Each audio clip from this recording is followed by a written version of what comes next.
Welcome to Broken to Beautiful with Anna Drevich, a 217 recovery podcast. Good evening. It's February 8th, 2020, 7:24 p.m. I've been talking to some people today that have reached out to me. Both have loved ones that are struggling. One, to get into treatment. The other one, just ways to help her loved one in how he's fearful of sharing in meetings. That's the part that's like crazy.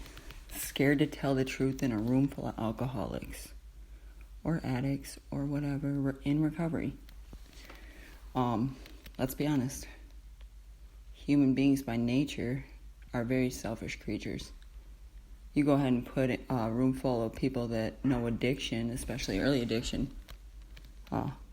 There's a lot of selfishness going on. And when I say that, I don't mean that they're bad people.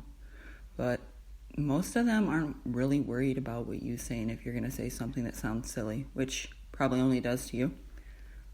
They're more worried about how they look, how they appear, what they're going to say, how it's going to sound to others. Is anybody going to think they're intelligent? I've been there. I've psyched myself out of sharing I don't know how many times. Psyched myself out of doing podcasts.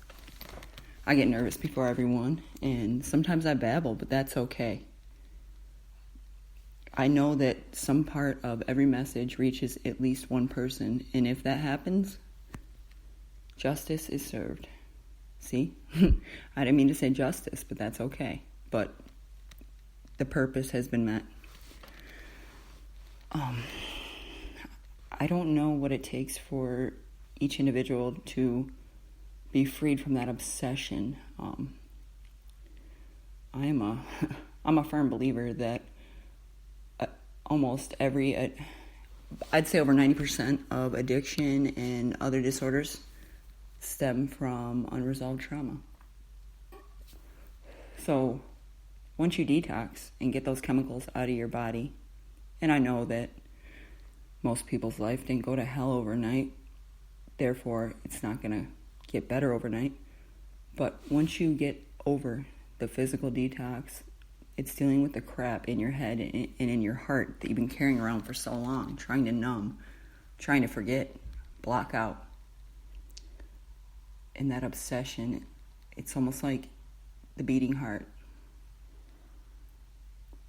It used to haunt me. It's like I was compelled. It didn't matter if I had looking back, very short period of sobriety. I'd always say like I went into autopilot.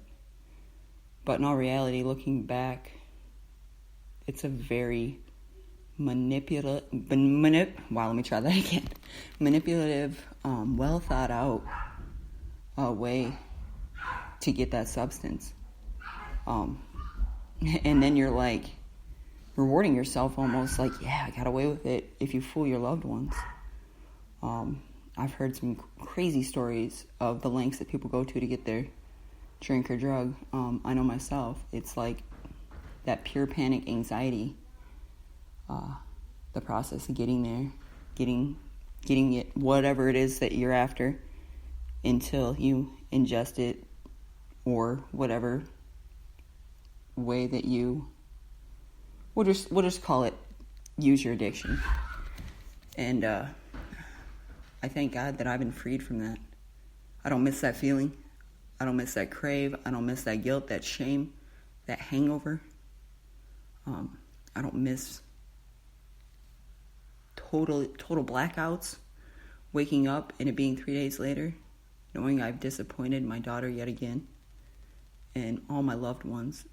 But finally, I came to the realization that I was hurting myself, disappointing myself, and killing myself.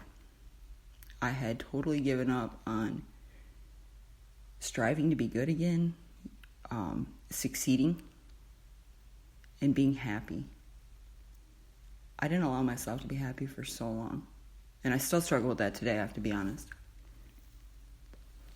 Happiness is a choice, but why not choose to make happiness your addiction if you're going to have one? I'm not saying that you're going to wake up after 20 years of drinking to get sober and be like, all right, today I'm going to be happy and life is just dandy and a bed of roses. It takes hard work, but you can choose to wake up and say, I'm going to make today the best day that I can. No matter what happens, I'm going to look at life as the cup's half full, not half empty, and try to find that silver lining. And don't get me wrong, bad things still happen in life.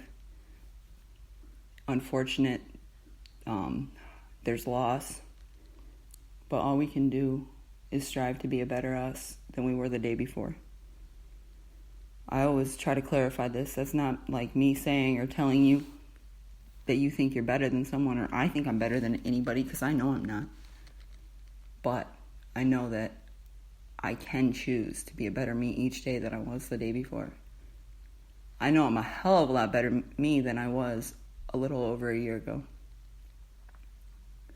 I know the guys that I do this podcast with, Corey, Ryan, Chris, all great guys, and I didn't ever have to know them in their addiction.